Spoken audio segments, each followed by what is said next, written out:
So since we're there, right before we came on today, I was talking to you. Want to tell them the story about the 99-cent store, the dollar store, Yes. the Walmarts? First of all, he's still in diapers. I'm 72. Yeah. All right? I served at the Lord's Supper. So let's get that straight. I'm an old guy. When he was 15, I was being born. All right, yes.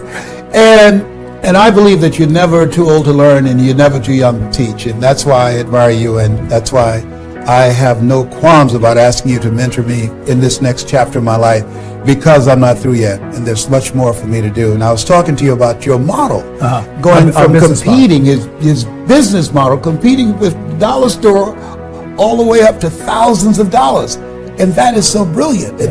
One of the things, when I read the book, Alvin Toffler, Future Shock, and he talked about the fact that when we go from a domestic economy to a global economy, an education economy, the things are going to change, and it will be a time where people have to think and have to be creative and find ways to do what they do in a far more effective way, do more and do it faster and with less resources and manpower.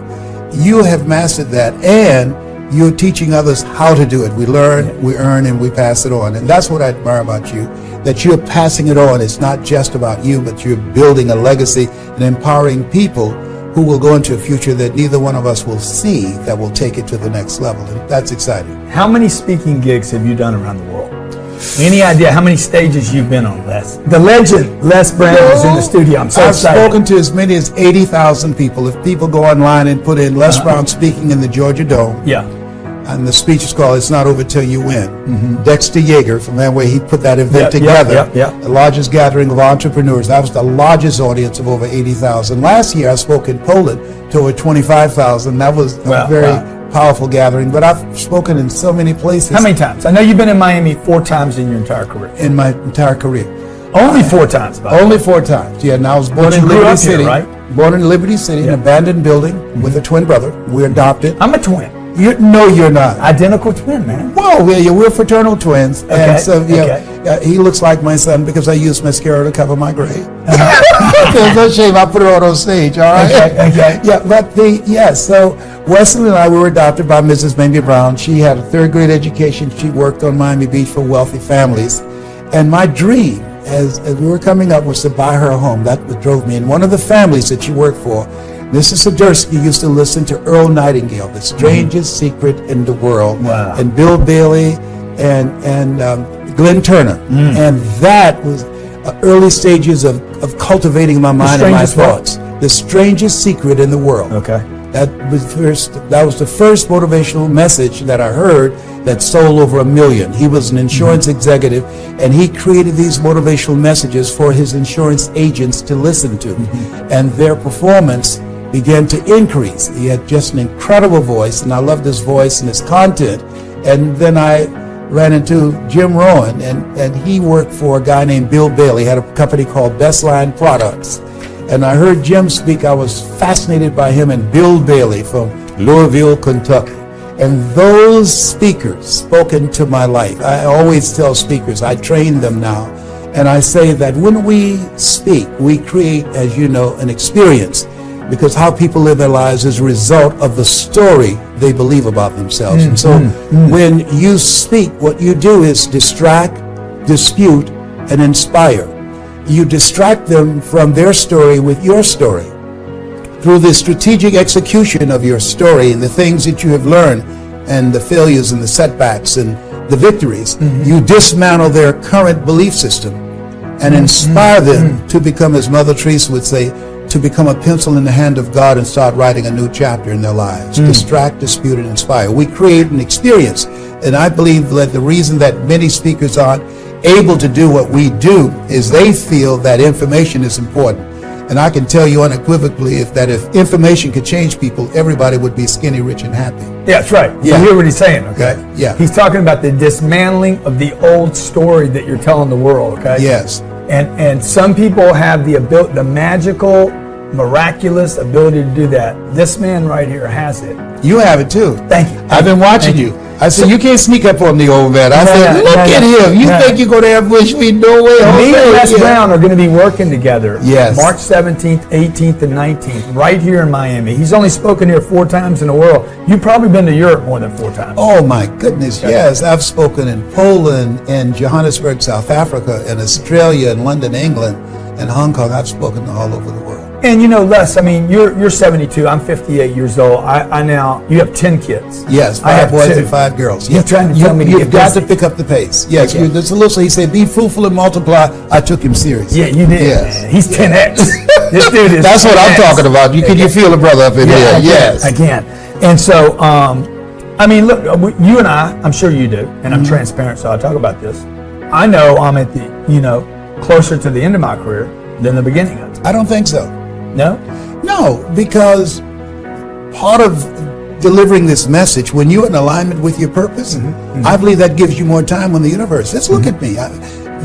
I'm 72, but I don't look it. I don't have a 72-year-old energy. And there's a difference between that physiological age and that spiritual age. And I think when you're in alignment and doing what you're supposed to do that pleasures God, that it keeps you young. You have the energy of a 20-year-old. That allows you to be. But I mean, there's going to be a challenge. time when you and I are not live in these bodies on a stage. Without any question. Okay. And I'm not looking forward to that. Les Brown, stay with me. We'll be Yes. right back for Power Players.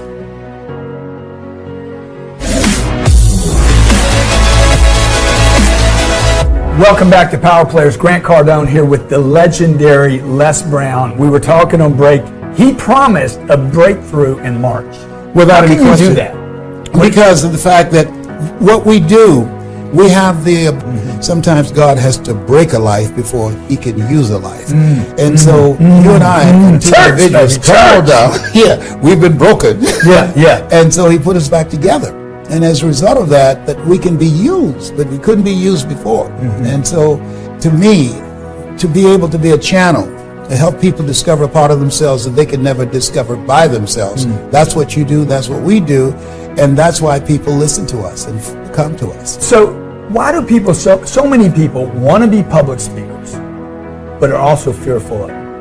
And how can you help that person? Oh, that when the training that I do, that they speak immediately. That's the quickest thing to go. They speak immediately. You have to set them up so they don't have time to think. And so in the training, they speak immediately and they love it because I believe that we're supposed to be doing this. I had a lady flew from Australia recently and to be trained by me, and then she emailed me and said, cost is not an issue. And so I asked her the second day, and I only train with people that I feel a close connection with one-on-one. And I said, why did you want to come to me? She said, I saw American television, and it talked about this young white boy that went into a black church and killed 9 people. And she said, I said to myself, what if I had gotten in his ear? She says, nothing enters except through the eyes or the ears. And she said, and this gave me goosebumps, she said, you speak from your heart. And I want to learn how to do that because I believe the world is the way that it is, not because a few people are violent. She said the world is the way that it is because too many people are silent. Yes. And I said, whoa. And I decided That's awesome. that my goal is to help people outside of politics and outside of religion, which polarize people. Have a voice. Yeah, politicians say, do as I tell you to do and I'll give you a piece of American pie. Ministers say, do as I tell you to do and I can teach you how to live after you die. And our goal is teaching people how to live right here, right now, because the difference ultimately between what we do and what ministers do, they preach the gospel about Jesus, we preach the gospel that Jesus preached. They sell the messenger and we sell the message. And so as a result, we can empower people to take charge of their lives and begin to create a new story, to write new chapters with their lives. So like Les talked about the lady from Australia that says it's not because of the violence, but because of the silence. Yeah. I think most businesses fail. Most brands never make it. Most people never reach their greatness because they don't know how to tell their story. Yes, that's major. What will you be sharing with the audience? Because look, man. Let me just share with you why the story is important. Yes. Why the story is important is because when you speak, if you're selling Yeah. You're an entrepreneur, you got a product, you have an expertise. Knowledge is a new currency. Yeah. People are asking 3 questions. Who are you? What do you have? And why should I care? And so if you don't answer that, because we know people do business with who, what, why? Who are you? Yeah. What do you have? And why should I care? People do business with people they know, like, and trust. And when you can answer that, now you're building a rapport and a connection that creates a possibility where you can do business together and help each other go to that next level. Guys spoken all over the world. Emmy Award winner for fundraising for public broadcasting. Yes. Fortune CEO, Fortune 500 CEOs all over the world, small business owners, nonprofit, community leaders. You've made. I mean, you have truly. You're an inspiration to me because you've made. You sit out in front of me and give me like what is possible. Right? Yes. So you've really been an inspiration to me. And, Thank you and so I know much. millions and millions of others. I look And forward you've to done the same for me, and you play it down. You're so humble. No. I'm not humble. I'm not a humble you man. Just I am humble not- bread. You just humble bread. No, I'm but not- I ain't going for it. Dude, I am not a humble man. He's going to speak on Saturday, right? Saturday, yes. Saturday. And you know, this is So you special got to for come me. in the night before, man. I will come in the night before because I live here now. Okay. Good. So we're Yes. going to have a yacht party. Yes. Can I you look can you forward to swim? it. Yes. You can't be in Miami and not swim. Dude, I've met so many people here that can't swim. I'm like, dude, what are you doing? Yeah, Like, what are you doing on planet Earth? There's 2/3 Yeah. water and you they, can't They swim. won't be around too long. Yes. Les Brown, folks, a legend, okay? If you don't have his book, Laws of Success, okay, go get that book today on Amazon. Yes. You can get it anywhere, right? You can get it on Amazon primarily. But the other thing I'm interested in people checking us out at the Les Brown Institute because I think it's my mission to train these new voices of hope. When there's hope in the future, it gives you power in the present. We live in the greatest country in the world. There's something wrong when people try and outswim sharks to get here or outrun a Jeep barefooted to get here. To come to the country. And the suicide rate in America is higher than the number of people that were killed last year in car accidents. Yeah. Something is wrong with that. They lost Crazy, hope. man. And we are voices of hope. When there's hope in Yeah. the future, that gives you power in the present. And that's what my goal and mission I feel that God has with me, the Les Brown Institute, is to train people how to tell their story and to transform the lives of other individuals. That's my story, and I'm sticking to it. Yeah, he's going to stick to that because that's what he's been doing for 40 years, okay? And he's going to stick to you. If you're committed to your health, to your well-being, to your wealth, to your future, your family, the love, whatever you believe in, we want to help you. March 17th, 18th, and 19th in Miami. Now, look, if you can't get here, I'm going to stream it to them. Yes. We got people, a guy called me the other day and said, hey, look, I got 10 people, about 10 tickets. I can't get down there because of this. Yes. We're going to stream it to those people, okay? I know you got a bunch of your folks coming. Without any question, all my children will be there too. Okay. So that's going to have the place half full. And you're going to be there. I'm telling you, this is going to be the best. Yeah. He talked about that Georgia conference. Yeah, Georgia Dome. I was speaking to 80,000 people. Call It's Not Over Till You Win. They can see it on YouTube. Now, what if there was only 2,000 people in the room? It doesn't rather than matter. 80,000? It doesn't matter. But don't you think those Trust 2,000 me. would get more? They will get more out of it because I'm going to get the butter from the duck. Trust me on that. The butter from the duck. Yes. You want to talk about the pepper in the fork? Yes, I've been eating hot pepper on the fork right before this event because I'm going to be fired up and hungry. I guarantee he will do the single best presentation of his entire career because the bar has been raised. Folks, look at Yes, the it has people been. here, okay? Jay Abrahams. You know Jay? Absolutely. What'd you say about Jay? Jay is very knowledgeable and he's Big gonna do words. yes, he's big words. You got But it. there's some people. There's a market there. There, Because Kevin Harrington. every You know Kevin audience, from the audience Shark is inside of the audience. Yes, I know. Chair. Yeah, Kevin. Infomercial genius. Yes, okay? he's He's done good. almost $1 billion in infomercials. Yeah. You know Tim's story that he Yes. worked with Oprah? Yeah, Okay. Tim is good. Tim Grover worked with Kobe and Michael Jordan. Yes. Michael Jordan, the basketball player. Absolutely. Okay. Can you play basketball? Yes, and I got a good hook. Come on, man. Yes. Come on, man. I think he's exaggerating. Ask Michael man. about me. We were born on the same date. He and Jim Brown, you February kidding, 17th. Absolutely. I don't know, man. I think this is beyond public speaking now. Do you know this dude, Andy Frisella?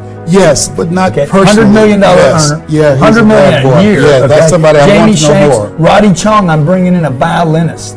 You know, You don't know this dude. He's a little Asian. Yes, dude. he's Makes about he's- $3 million he's a year. very expressive. You when know he this plays. dude? Yes. Bobby Castro. You don't know Bobby. No, I don't know He's about a white dude, man. Yes. Right here in Miami. Right here in Miami? $600 million valuation. What does he of this do? company. Actually, Bankers Healthcare. I think you spoke to Yes, this I group spoke once. there. Okay. Jack and Telly, No. $1.5 billion business. Man, what a powerful lineup you have. You know what? Per year. Per year. For every year, he bangs out $1 billion. There's a You know $1 billion list, but look, it wasn't going to be complete Yes. without my man, Mr. 10X, the original 10X, because he had 10 kids. Okay? Yes, buddy, I love you. For those that maybe aren't going to have access to more intimate training from you, Yes. in obviously it's a more extensive training that would cover all these things. What would you tell people on how they can organize their voice through a speech so that they're tapping into the hearts of people when they connect with them and sharing their story in such a way that it is an interruption and gets people to transform the way they look at themselves in a more positive way and impact others around them? What would you say? I took Toastmasters 8 years ago. I think you took it, or you were part of the organization in some way. Toastmasters. I never took Toastmasters. Toastmasters, they selected me among the top right. 5 speakers in the world. General right. Norman Schwarzkopf, Lee Iacocca, Paul Harvey, and Robert Schuller. I mean, Wow. that's a very elite group. Yes, I'm the last guy standing. That's pretty big. Well, I took them 8 Yeah. years ago for a year because I couldn't stand in front of 5 people and share Yes. anything without Yes. stuttering and stumbling and forgetting what I was going to say. The first time I stood up to speak, I stood up and my mind sat down.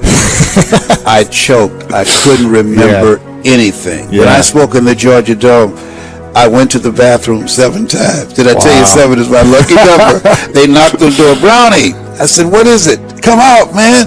Dexter Yeager, they're pausing now because it's time for you. And I made a mistake. I looked out at the audience and I panicked. I said, Mike, I don't hear the voices. I'm scared. He said, Brownie, they came to see you. You didn't come to see them. He said, come out. You will hear the voices. I said, I don't know, Mike. I've been trying. I just don't know. I'm scared. And he said, just be scared and do it anyhow. Don't speak. I said, I don't have to speak? He said, no. I said, then what will I do? He said, just tell a story. Tell a story of where you are, about what you're going through, and about the goal and dream for buying your mother a home. You know, I told my mother, I said, Mama, when I become a man, I'm going to buy you a home. I said, when I turn 18, I'm going to sit you down and I'm going to be able to buy groceries for us. We won't have to wait till someone eats and hope that there's something left over. I'm going to buy brand new clothes for us, and we won't have to wear somebody else's children's clothes that they've worn all year long. When I become a man, you'll never pay another bill. I don't believe that women should pay bills. I think if a woman wants to work, she should work and do what she loves to do, and if whatever money she earns, she should keep it for herself. A man, not a grown boy, a man provides and protects. I'm from old school. And so my vision of myself, of wanting to buy her home and be able to provide for her, and I did that. I bought 4 different homes before she passed. That drove me. And so I think it's important that people find something that gives their life a sense of meaning and value, that drives them, that becomes their magnificent obsession. Yeah. And that's where I am. I like that. And so what about for people who want to give So their the people who want to speech and speak, share their voice? well, I think they should find something that they're passionate about. Some subject that they can lose themselves in. The scripture says, for man to gain his life, he must lose it. And I thought it was about physically losing your life, but it's about when I speak, I go to a place. LeBron James, when they won the championship, he was in an interview and they said, how did you do it? And he said, I had to go to another place. So when I said in 1 hour, then 90% of the American public earn working for 5 years. But when you find something that you love, you will study it. Something that you love that becomes a difference between being in speaking and speaking being in you, that you will become not just confident, but you will become competent on that. That when I prepare myself for a speaking engagement, and I still do, because I don't believe that you're never too old to learn and you're never too young to teach. And so I pour myself into it. I lose myself into it because it's not about me, it's about the audience. So I'm suggesting to those, and I only want to work with people who are serious, that what we can do for those people is right now, number one, Never make a point without a story, and never tell a story without a point. That's number one. That's key, because stories can be used to transform Anchor the people's points, lives. right? Yeah. Not just anchor the points, but it creates a significant emotional event, and that's how human behavior is transformed. We have emotional memory. The next thing in speaking, there is some fear, and that fear is always there. I never assume that I know what that audience is going to believe. Each audience, they have their own personality, and each audience, their audience inside of each audience is separated by age, by race, by income, by education. The other thing that's crucial in speaking is that as you speak and as you look at the audience, always take the time to find out who they are, and all that get understanding. So I have a needs assessment that I sent out, and I ask them questions. What are the things that you want this audience to walk away with? What are the things that you've done? Things that's stressing you out? What's the unspoken conversation? So I sent out this needs assessment. I talk with the CEO. I do research to find out their mission statement. I talk to the marketing director, and then I interview the top performers. If it's a sales organization, I talk to the top performers, and then the next step, I interview people in the audience. If you were in my position, what are the things that people in this audience need to hear if you were in my position that you would suggest? I ask them individually, at least 5 people, and then when I'm on stage, I integrate that, I marry that to navigate an experience. As I said, Oliver Wendell Holmes said that once a man or woman's mind has been expanded with an idea, concept, or experience, it can never be satisfied to going back to where it was. So when you bring all of those elements in there with humor, with quotes, statistics, and stories, you are able to create special moments that can transform that audience. The other thing, when you tell a story, don't just tell the story. Experience the story, and the audience will go there with you. Be the story. Yes, you've got to be the story, the embodiment of the story, so that the audience, as a result of hearing it, that they can't rest, that you start showing up in their dreams. I have one of the things that I love, and I'll give them an example of what I mean, because some things are taught and some things are caught. One of the things that I spoke the other day, and I wanted this group of people that I was talking to, I wanted to challenge them to get outside of their comfort zone and to become uncomfortable with where they are. There's no saying you can take a horse to the water, but you can't make him drink. However, if you know how to speak strategically and create a special moment, you can create a thirst where they want to drink. And so when I got to the end of my presentation, I looked at them and I said, right now I want to talk to you about Dr. Howard Thurman, who was one of the mentors of Dr. Martin Luther King Jr. and Albert Schweitzer and Mahatma Gandhi. And when I was diagnosed with prostate cancer and my PSA was 2,400, I was pondering about my life. Am I going to beat this? And I was reading his words for comfort, and he said, the ideal situation for a man or woman to die is to have family members praying with them as they cross over. But imagine, if you will, being on your deathbed and standing around your bed, the ghost of the dreams, the ideas, the abilities given to you by life, but you, for whatever reason, you never pursued those dreams. You never acted on those ideas. You never used those gifts, and there they are looking at you with large angry eyes saying, we came to you. And only you could have given us life, and now we must die with you forever. And the question is, if you died today, what dreams, what ideas, what gifts will die with you? I pause, and the room is silent. I said, maybe that's why Henry David Thoreau said, oh God, to reach the point of death, only to realize that you've never lived. Maybe that's why one woman said, what if you live your whole life only to discover that it was wrong? And I tell them, live full, die empty. I had one lady who, she was 62 and she went back to finish law school at Wayne State University. She said, I'm not going to have that ghost around my bed. I spoke at West Angeles Church in Los Angeles, and Denzel Washington was on the first row. And he said, and he mentions this several times in graduation speeches, that he had a narrow vision of the roles that he would play as an actor. And after he heard that, he said he decided that he was going to play a variety of roles, that he didn't want any role that said, we came to you, Denzel, and you wouldn't want to play us. You want to just be a goody two-shoe guy, all right? Yeah. So I said, wow, I hope I didn't inspire him to do Training Day. 'Cause I got sick of that. I couldn't keep my popcorn down. Amazing. Yeah.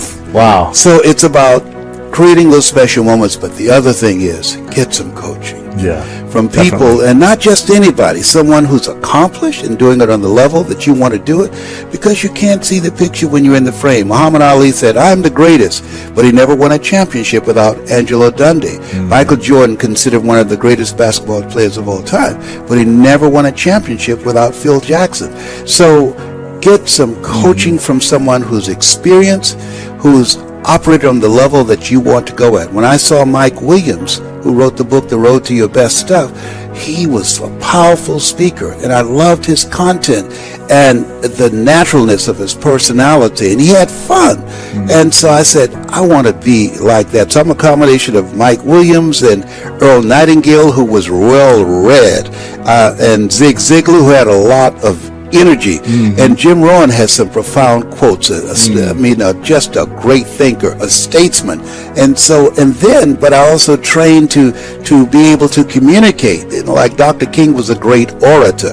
Malcolm X was a great communicator. And so I integrate all of these people. Wow. I believe if you love this, you will study the people that master it, and you will evolve into creating your own voice with your own energy signature. Do you have an online program as well for speaking for people that want to know Yes, in fact, we have just completed one that's not online, but what they can do if they're serious and hungry. I'm looking for people that are hungry. Hungry people are willing to do the things today others won't do in order to have the things tomorrow others won't have. They can email me at lesbrown77@gmail.com. Did I tell you 7 is my lucky number? You did. lesbrown77@gmail.com and said, I want to tell my story and make a difference. And we will I will send them the 7 principles of storytelling and some videos of how to tell your story. And we'll do that free for them. Very cool. And also the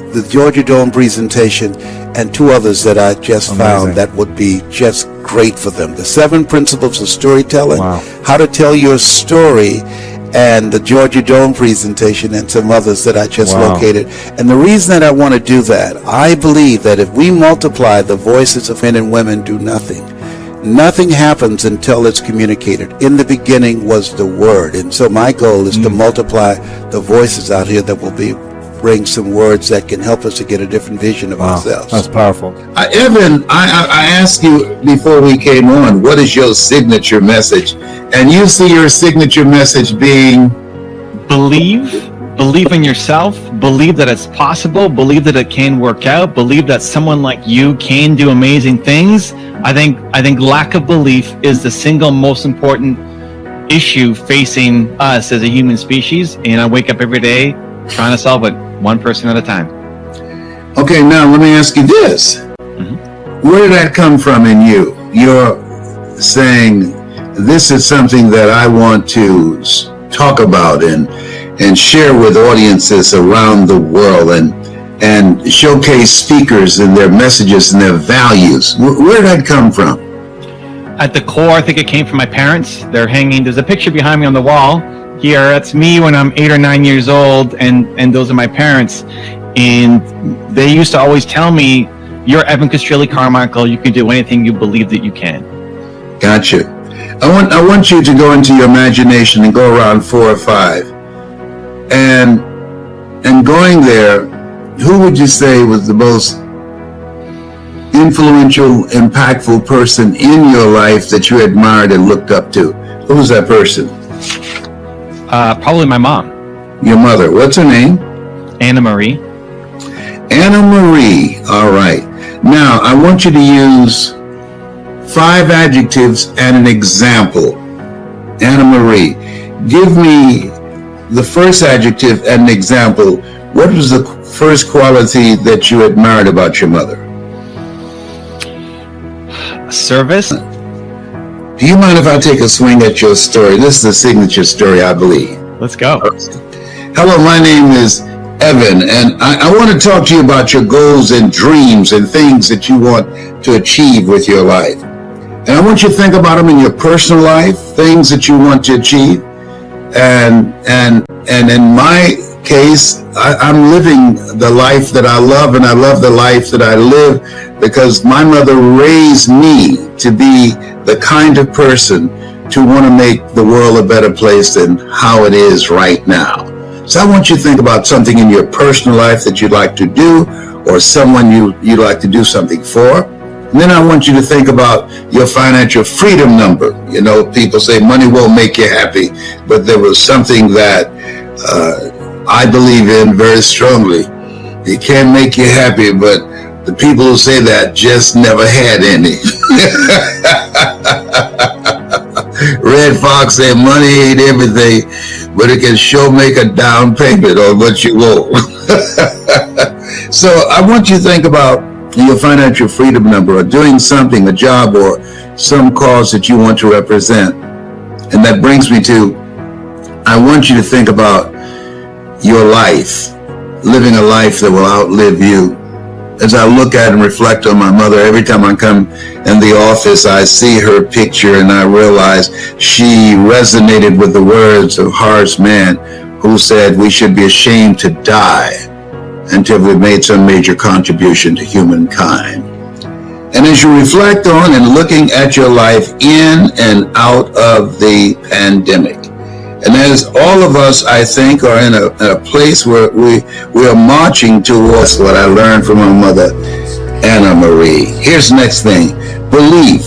You know, when I failed in school, there were times I fell down on myself, but she didn't criticize me. She didn't beat up on me. She just made me feel I can do better. She had high expectations for me. No one rises to low expectations.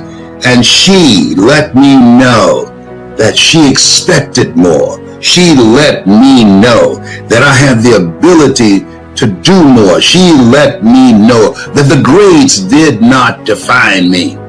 And that inspired me to live an inspired life. That brought something out of me that even now I talk about service and belief, because I know that I'm not just a messenger, but I am the message. When you have someone that can believe in you before your belief kicks in. And that's what my mother did for me. And the next thing is caring. Oh boy, she did not forget birthdays and anniversaries. You know, it was Maya Angelou who said, people don't care how much you know until they know how much you care. And my mother, she not cared just for me, but for the family, for everybody. Everybody know that my mother has a big heart, a heart-centered life. And she shared her caring with those in the family and people that she met. It's been said that love, inspiration, and caring are perfumes you can sprinkle on others without getting a few drops on yourself. Live a life of caring. And the next thing is conviction. Whatever goals and dreams that you are going after, that you see for yourself, you must be convicted in your spirit that you're going to make it, that you're going to do it. My mother, she accomplished some things against all odds. People didn't think that she'd be able to do that, but she did it. She was determined. A lot of people say it's not over till the fat lady sings. Well, many people quit when she's just clearing her throat.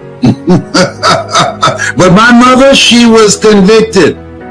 She walked by faith and not by sight. My mother, she was a no matter what person. She's still here now. She covers the ground she stands on. If you're casual about your dream will end up a casualty. My mother, she was convicted in her spirit to live a life that counts, a life that matters, a life that makes impact. And I think all of us are called upon to do that. Most people die at age 25 and don't get buried until they're 65 because they've not found something that gives their lives meaning and purpose to make a greater impact. And here's something else. Not only must you have a life of service and belief and inspire those around you and caring with love and a heart-centered life and be convicted to always looking for ways to reach higher. Socrates says a man's reach is to supersede his grasp for what are the heavens for. But the other thing is, my mother had drive. She still has it now. You have to have a drive to get better.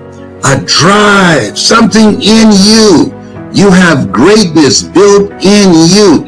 And because of most people's lack of drive, most people unwillingness to discover who they are and whose they are, most people not taking the time to work on themselves, to focus their mind, to put in the effort, and to commit themselves to live a life that matters, that stands out, a life that counts. That's Anna Marie.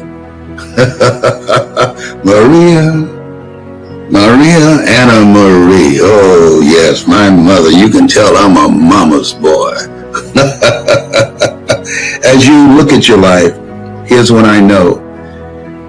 Whatever you see yourself doing now, you're marching toward purpose, meaning, and impact.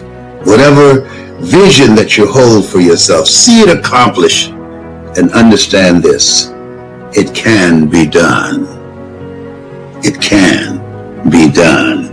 And the glue is service, belief, caring, conviction, and drive. My name is Evan. I'm Anna Marie's boy. I love my mama. Bye for now. There we go. I love that. Wow. Man in action is great. Yeah, well, what did you get from that? I love how you were able to quickly summarize the points, but also bring your own quotes in and all the things that is Les Brown style. You know, the quotes and the parables and the stories. And just how you deconstructed and made it personal. That, hey, I'm here telling a story to help you get to know me a little bit better. And through my mom as a proxy, you get the message, not just me sharing, here's what you need to do, but hey, here's how I learned from my mom, and you can have similar greatness for your life too. Yes. Now, but here where I would go now. And so, ladies and gentlemen, as I look at my life now, and people might ask the question, why do you do what you do? It's because of things